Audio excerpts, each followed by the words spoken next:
Jusqu'à 9 h, Good Morning Business. Et c'est Nicolas Petrovic, président de Siemens France, qui est avec nous. Bonjour. Merci d'être en Good Morning Business. Vous êtes également auteur de ce premier ouvrage, La société post-digitale. Et ça nous fait beaucoup de bien dans Good Morning Business de vous recevoir ce matin, parce que c'est vrai qu'on est dans une phase de grande transformation, beaucoup d'interrogations, beaucoup d'inquiétudes aussi. Et vous, ce que vous nous dites, c'est que finalement, l'industrie européenne a un grand avenir, il faut y croire. Moi, ce que j'ai envie de vous demander, c'est quelle est votre vision, à quoi va ressembler l'usine du 21e siècle ? Oui, bah, effectivement, moi je le vois parce qu'on travaille avec beaucoup d'industries et je voyais déjà depuis 2 ans, ça change de tous les côtés, il se passe des choses et puis je crois que c'est autour du Covid que ça s'est cristallisé en ma tête en me disant ouais, non mais là il y a une phase énorme et je pense que moi les 5-10 prochaines années, effectivement, tout va être transformé dans l'industrie, mais la société plus généralement va être complètement changée par l'industrie.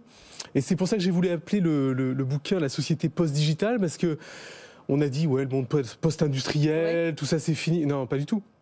En fait, aujourd'hui, on le voit, on l'a vu pendant le Covid, les vaccins, les respirateurs, tout. Il faut fabriquer. Il y a des nouvelles technologies, tout se fait en ce moment. Enfin, c'est une période. Et donc, dans 10 ans, où on en sera dans l'industrie, moi, je pense que tout aura été transformé, littéralement. Et que c'est en ce moment que ça se passe. Donc c'est une période géniale.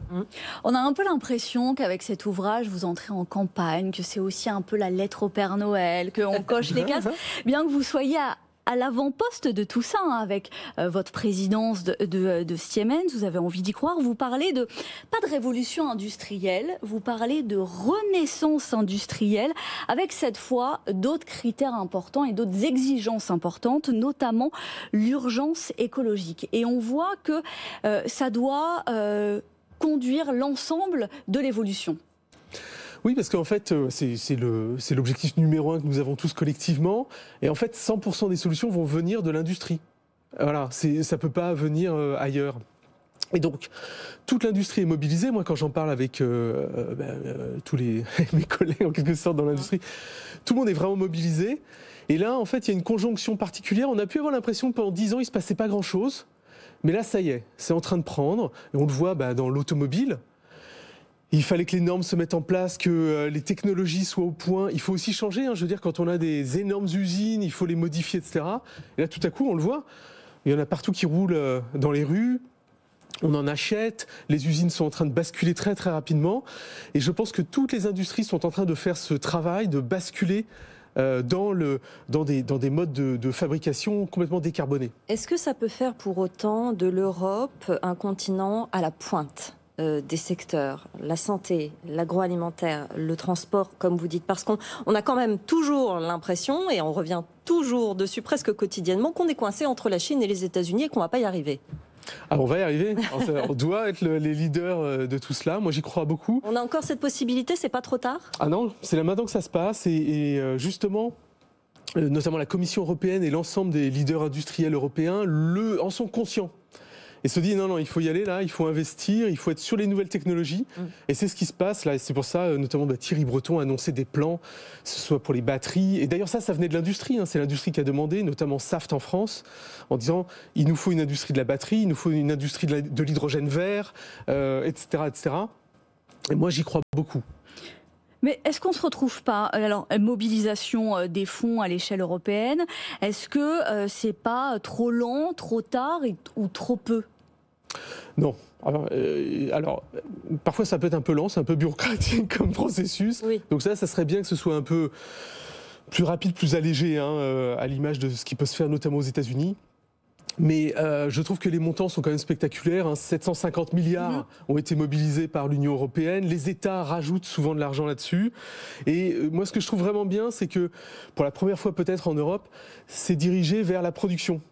C'est pas vers la consommation. Donc on va aider les industriels à changer, soit à se lancer dans des nouvelles technos, changer leur outil industriel, parce que sinon, un acteur privé ne peut pas se le permettre. Donc moi, je pense que c'est très bien ciblé, c'est des bons montants. Si on pouvait aller un tout petit peu plus vite, ça serait toujours bienvenu. Et il va falloir aussi gommer certaines fragilités ou sur l'échiquier mondial, des fragilités notamment en matière d'approvisionnement. On voit les tensions à l'heure actuelle sur les semi-conducteurs. Il y a un enjeu aussi à l'heure actuelle. pour l'industrie européenne. Ouais, et ça a été vraiment le Covid. Tout le monde s'est rendu compte qu'il faut une industrie forte qui permette de... Moi, j'aime pas tellement le mot souveraineté. Je préfère dire, voilà, il faut qu'on soit autonome et se lancer, relancer la production de semi-conducteurs en Europe qui existe, mais qui a baissé au fil du temps. Il n'y a plus que quelques sociétés qui le font. On doit faire 10% des puces dans le monde. C'est important. Les batteries électriques. Aujourd'hui, tous les moteurs thermiques sont faits en Europe. Si on les remplace par des batteries électriques qui sont toutes fabriquées en Asie, c'est 30 à 40% de la valeur ajoutée de la voiture qui s'en va. Donc là, je trouve que collectivement, et maintenant il y a une vingtaine de projets de méga factories en Europe pour faire des batteries électriques. Voilà, c'est concret. Et on est en train de basculer du bon côté. Et c'est un changement d'échelle aussi. Vous parlez de méga factory. Là aussi, il faut changer d'échelle. Oui, il faut être ambitieux. C'est-à-dire, quand on fait, il faut déjà penser à l'échelle de l'Europe et du monde. Donc quand on se lance dans l'industrie, il faut avoir cette ambition. Et moi je le vois, on rencontre évidemment des clients, et y compris en France, des PME, avec les nouveaux outils numériques. Je pense notamment à Chamatex, qu'on a beaucoup aidé, vous les avez accueillis ici. Ils ont tout de suite pensé grand avec une usine entièrement automatisée. Qui va 4.0. Complètement 4.0, exactement. Et ils vont faire des chaussures de sport en France, alors que ça n'avait pas été fait depuis 20 ans peut-être. Mais c'est des collaborations et ce sont des frontières qu'il faut faire encore tomber. Peut-être que cette période est justement propice à ça, faire tomber les frontières entre le public, le privé, les très grosses entreprises, les start-up, et travailler tous ensemble à faire justement émerger ce genre de souveraineté, même si vous n'aimez pas le mot. Exactement. Et je pense que c'est exactement ça. En fait, c'est l'humain qui est au cœur de tout ça. C'est des histoires d'hommes et de femmes, c'est des équipes. Et d'ailleurs, on recrute beaucoup dans l'industrie. Il y aura de plus en plus de jobs. Et c'est des très bons jobs. C'est des jobs très qualifiés. Il faut le répéter parce que la bataille se joue aussi en matière d'attractivité du secteur. Exactement. Ouais. On manque de talent. Donc, c'est un appel aussi, j'en profite. C'est maintenant que ça se joue. Merci Nicolas Petrovic, vous êtes président de Siemens France et auteur de cet ouvrage, La société post-digitale. Tout de suite, le monde qui bouge.